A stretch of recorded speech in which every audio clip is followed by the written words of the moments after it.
Você já parou para pensar por que um livro escrito há mais de 400 anos continua vivo? Talvez você conheça a imagem mais famosa da história: um homem magro, montado num cavalo velho, avançando contra moinhos de vento porque acredita que eles são gigantes. À primeira vista, parece apenas uma cena engraçada. Um homem perdeu o contato com a realidade e está lutando contra algo que não existe. Mas, e se essa não for a pergunta mais importante do livro? E se Dom Quixote estiver nos obrigando a perguntar quem enxerga melhor o mundo?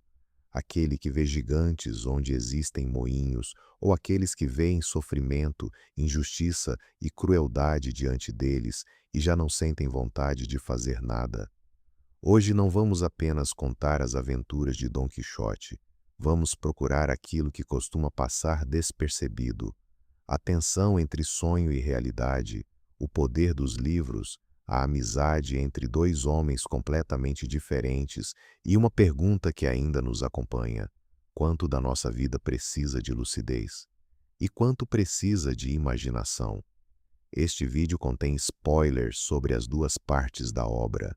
Miguel de Cervantes publicou a primeira parte de Dom Quixote em 1605 e a segunda em 1615. Cervantes nasceu na Espanha em 1547. Foi soldado, participou da Batalha de Lepanto, ficou ferido e passou cerca de 5 anos como prisioneiro em Argel. Também conheceu dificuldades econômicas, empregos instáveis e muitas decepções.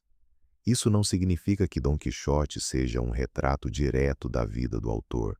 Seria simplificar demais, mas ajuda a compreender por que o romance se interessa tanto por homens derrotados que ainda tentam preservar alguma dignidade. Cervantes não escolheu um herói jovem, rico e poderoso. Escolheu um fidalgo envelhecido, de recursos modestos, vivendo numa aldeia de La Mancha. O narrador brinca logo no início com a própria incerteza sobre o sobrenome do personagem. Mais tarde, ele é identificado como Alonso Quijano, chamado no fim de Alonso Quijano, o Bom. E esse detalhe já nos avisa: estamos entrando numa história em que nem mesmo o narrador parece oferecer uma realidade completamente firme. Alonso Quijano lê tantos romances de cavalaria que passa a acreditar que aquelas aventuras são verdadeiras. Esses livros falavam de cavaleiros, princesas, gigantes, magos e batalhas em defesa da honra. Alonso não quer mais apenas acompanhar essas histórias. Decide entrar nelas. Escolhe para si o nome de Dom Quixote de La Mancha. Retira uma velha armadura. Dá ao seu cavalo magro o nome de Rocinante e transforma uma camponesa chamada Aldonza Lorenzo na nobre Dulcineia do Toboso. Repare no que está acontecendo. O mundo material permanece quase igual. O cavalo continua velho. A armadura continua inadequada. Aldonza continua sendo uma mulher real que praticamente não participa da história. Mas os nomes mudam tudo para Dom Quixote. Rocinante deixa de ser apenas um animal cansado e passa a ser o cavalo de um cavaleiro. Aldonza deixa de ser vista como uma camponesa e se torna Dulcineia, a dama perfeita a quem todas as façanhas serão dedicadas. Dulcineia é mais do que uma mulher idealizada. Ela mostra que Dom Quixote não se relaciona com as coisas como elas existem, mas com aquilo que acredita que elas poderiam significar. Você já percebeu como também fazemos isso? Criamos histórias sobre quem somos, damos nomes importantes aos nossos projetos, transformamos pessoas reais em imagens perfeitas dentro da nossa cabeça. Às vezes, amamos menos a pessoa concreta do que a ideia que criamos dela. Dom Quixote leva esse mecanismo ao extremo. Sua imaginação não apenas enriquece a realidade, ela começa a substituí-la. Em sua primeira saída, Dom Quixote chega a uma hospedaria, mas acredita estar diante de um castelo. O dono percebe a confusão e aceita participar da fantasia. Realiza uma cerimônia improvisada e arma Dom Quixote cavaleiro. A cena é cômica, mas existe nela uma ironia importante. Dom Quixote não é o único responsável pelo mundo falso em que vive. Outras pessoas percebem sua fragilidade e decidem alimentar o engano. Algumas fazem isso por diversão, outras para humilhá-lo, outras para tirar vantagem. Durante todo o romance, o cavaleiro será chamado de louco. Porém, muitas pessoas consideradas normais agem com uma crueldade mais consciente do que a dele. Dom Quixote vê coisas que não existem, mas deseja proteger os fracos, reparar injustiças e viver de acordo com um código de honra. Os outros enxergam melhor os fatos. Ainda assim, muitos usam essa lucidez para enganar, explorar ou ridicularizar. Aqui surge uma pergunta incômoda: qual é a forma mais perigosa de cegueira? Confundir uma hospedaria com um castelo? Ou enxergar perfeitamente uma pessoa vulnerável e decidir transformá-la em espetáculo? É nesse momento que Sancho Panza entra na história. Sancho é um camponês simples, prático e muito diferente do seu mestre. Dom Quixote vive no mundo dos ideais. Sancho pensa em comida, dinheiro, segurança e conforto. Dom Quixote fala como os heróis dos livros. Sancho responde com provérbios populares. Um olha para o horizonte, o outro olha para o caminho para não cair. Dom Quixote promete que, quando conquistar uma ilha, Sancho será seu governador. Sancho percebe muitas vezes que o mestre confunde a realidade, mas não é apenas o homem sensato acompanhando um louco. Ele também fica dividido entre o bom senso e a esperança de que a recompensa prometida possa ser verdadeira. No início, ele acompanha Dom Quixote por interesse. Com o tempo, isso muda. A relação entre os dois se transforma em amizade. E há algo muito bonito nessa amizade. Um começa a contaminar o outro. Alguns críticos falam na quixotização de Sancho e na sanchificação de Dom Quixote. A expressão parece complicada, mas a ideia é simples. Sancho começa a absorver parte dos sonhos de Dom Quixote. Dom Quixote, em alguns momentos, começa a ouvir o bom senso de Sancho. Você já teve uma amizade assim? Uma pessoa que mudou a sua maneira de enxergar a vida sem impor uma lição, apenas caminhando ao seu lado? Sancho tenta ensinar Dom Quixote a não perder completamente o chão. Dom Quixote mostra a Sancho que o chão não é o único lugar para onde podemos olhar. Então, chegamos à cena mais famosa. Dom Quixote e Sancho encontram vários moinhos de vento. O cavaleiro acredita que são gigantes de braços enormes. Sancho avisa que são apenas moinhos. Dom Quixote não aceita. Avança com sua lança, as pás giram com o vento e ele é derrubado junto com Rocinante. Por que essa imagem atravessou séculos? Talvez porque todos nós já tenhamos lutado contra algum moinho acreditando que era um gigante. Não reagimos apenas aos fatos, reagimos ao significado que atribuímos a eles. Para Sancho existe um moinho, para Dom Quixote existe um inimigo. O objeto é o mesmo, mas a experiência vivida por cada um é completamente diferente. Isso não significa que todas as interpretações sejam igualmente verdadeiras. Sancho está certo, aquilo é um moinho. O erro de Dom Quixote é permitir que a imaginação apague os fatos, mas o romance também mostra o erro oposto, viver como se apenas aquilo que pode ser medido, comprado ou tocado tivesse valor. Precisamos de Sancho para não atacar moinhos, mas talvez também precisemos de Dom Quixote para não aceitar todos os obstáculos como se fossem eternos e impossíveis de mudar. A lucidez protege contra a ilusão. A imaginação protege contra o conformismo.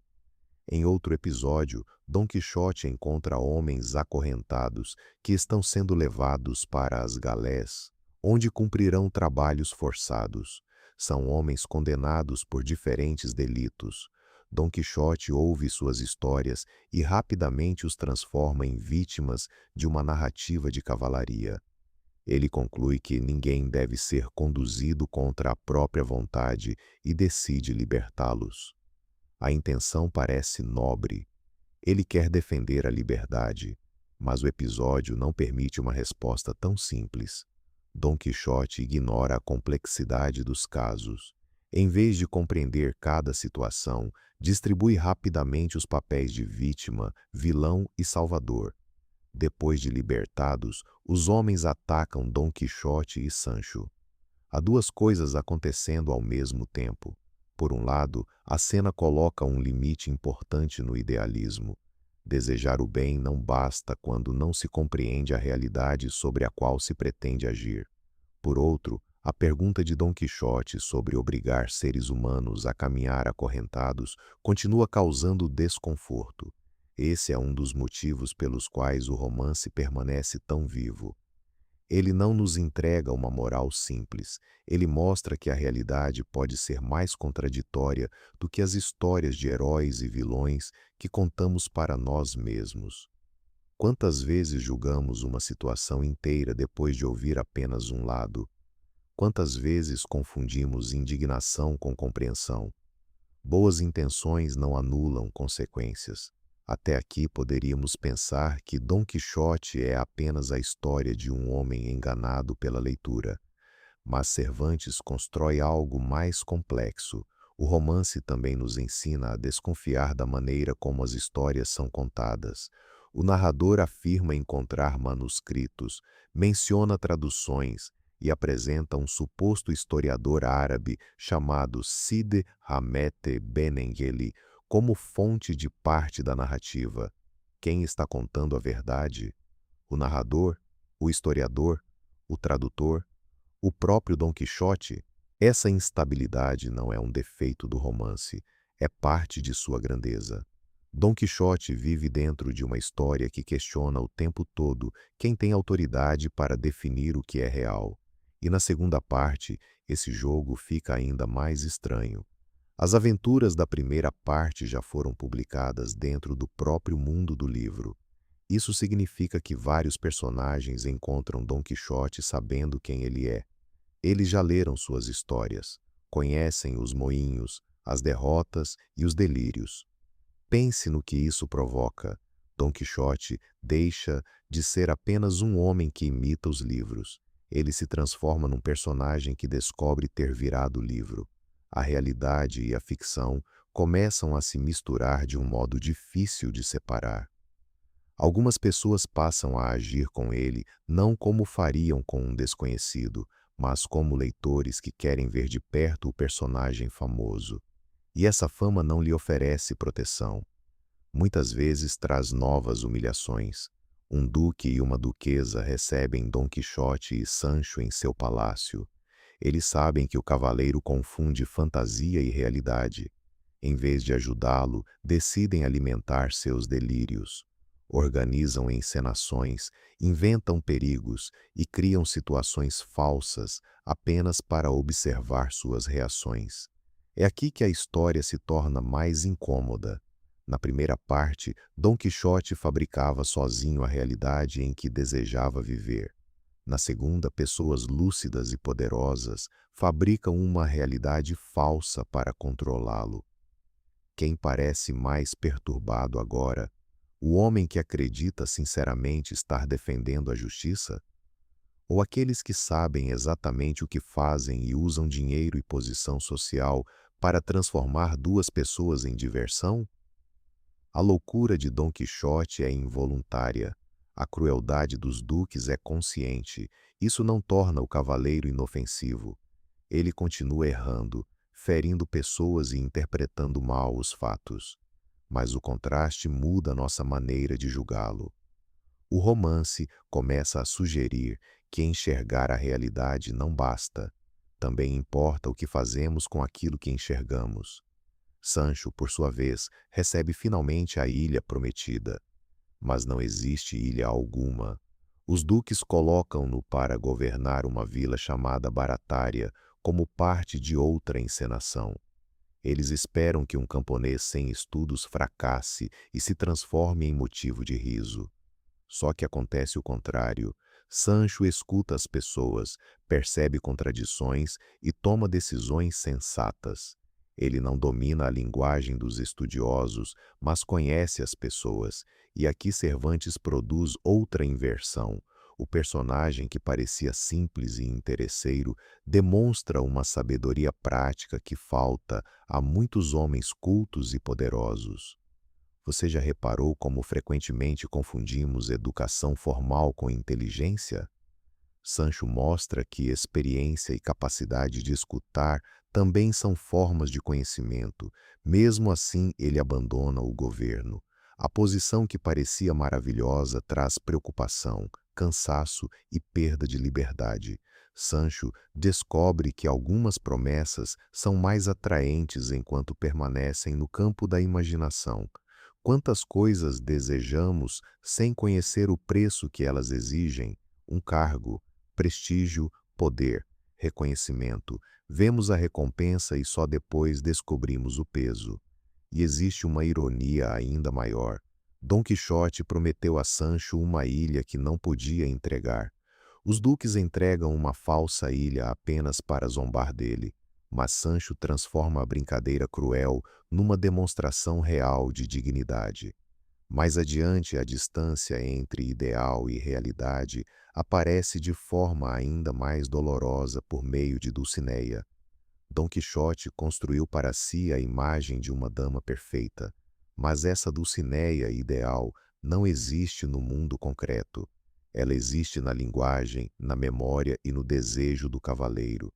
Sancho conhece essa distância. Em certo momento participa de um engano e apresenta uma camponesa comum como se fosse Dulcinea, encantada. A situação é cômica, mas também triste. Dom Quixote não consegue encontrar no mundo a figura perfeita que criou. E talvez essa seja uma experiência mais comum do que parece. Quantas vezes não enxergamos uma pessoa real, mas aquilo que desejamos que ela seja? Quantas vezes sofremos não porque alguém mudou, mas porque a realidade nunca correspondeu à imagem que construímos? Dulcinea representa o poder do ideal, mas também seu perigo. Um ideal pode elevar aquilo que é comum, mas também pode nos impedir de conhecer verdadeiramente o que está diante de nós. Perto do final, Dom Quixote é desafiado pelo Cavaleiro da Branca Lua. Por trás da armadura está Sansão Carrasco, um conhecido que deseja derrotá-lo e obrigá-lo a voltar para casa. Dom Quixote perde o duelo. Como condição da derrota, precisa abandonar a cavalaria durante um ano, e então começa o retorno. Ele volta para casa, está cansado, derrotado e doente. Pouco depois recupera a razão. Já não se apresenta como Dom Quixote, volta a ser Alonso Quijano e rejeita os romances de cavalaria que alimentaram sua fantasia. Seria possível considerar isso uma cura. Mas então, por que essa parte causa tanta tristeza? O texto nos mostra Alonso adoecendo, organizando seus assuntos e morrendo. O romance não afirma diretamente que a perda da imaginação provoca sua morte. Essa é uma interpretação, não um fato explícito. Ainda assim, existe uma ironia dolorosa quando o mundo considera que ele finalmente recuperou a lucidez. A força que o fazia levantar depois de cada derrota também parece ter desaparecido. E então ocorre a última grande transformação de Sancho. No início, Sancho tentava puxar o amigo de volta para a realidade. Agora é ele quem tenta devolver o sonho a Alonso. Sugere que saiam novamente pelos campos e vivam outras aventuras, talvez como pastores. O homem prático tenta salvar o amigo oferecendo-lhe uma nova imaginação. Mas já é tarde. Dom Quixote não conquistou reinos, não derrotou gigantes verdadeiros, nunca encontrou no mundo a Dulcinea perfeita que havia criado em sua imaginação. Também não conquistou para Sancho a ilha verdadeira que havia prometido. Aparentemente fracassou em quase tudo, mas conseguiu transformar profundamente uma pessoa. No começo, Sancho o acompanha esperando uma recompensa. No fim, já não pede terras, dinheiro ou poder. quer apenas que o amigo continue vivendo. Talvez essa seja a vitória mais humana do romance. Dom Quixote não mudou o mundo inteiro, mas mudou o mundo interior de Sancho. E isso nos obriga a rever a ideia de fracasso. Uma vida só tem valor quando alcança grandes resultados visíveis? Ou também pode ser valiosa quando desperta coragem, lealdade e imaginação em outra pessoa?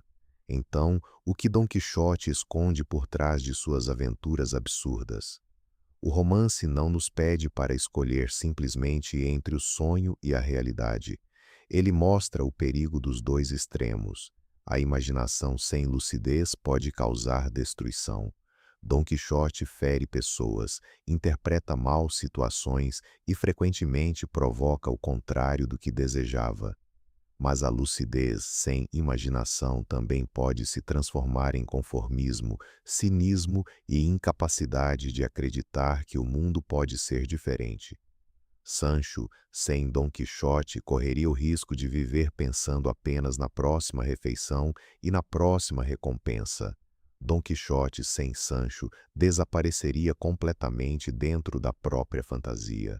Juntos, eles representam duas necessidades humanas: os pés no chão e os olhos no horizonte. Agora pense por um instante. Quantos moinhos você já confundiu com gigantes, porque deixou o medo, o desejo ou a obsessão distorcerem o que estava diante de você? E quantos gigantes verdadeiros você chamou de moinhos, porque era mais confortável fingir que o problema não existia? Talvez amadurecer não signifique matar Dom Quixote dentro de nós. Talvez signifique permitir que ele caminhe ao lado de Sancho. Sonhar sem apagar a realidade. Enxergar a realidade sem abandonar completamente os sonhos. Porque uma vida guiada apenas pela fantasia pode terminar em desastre. Mas uma vida sem nenhuma imaginação talvez já esteja derrotada antes mesmo de começar.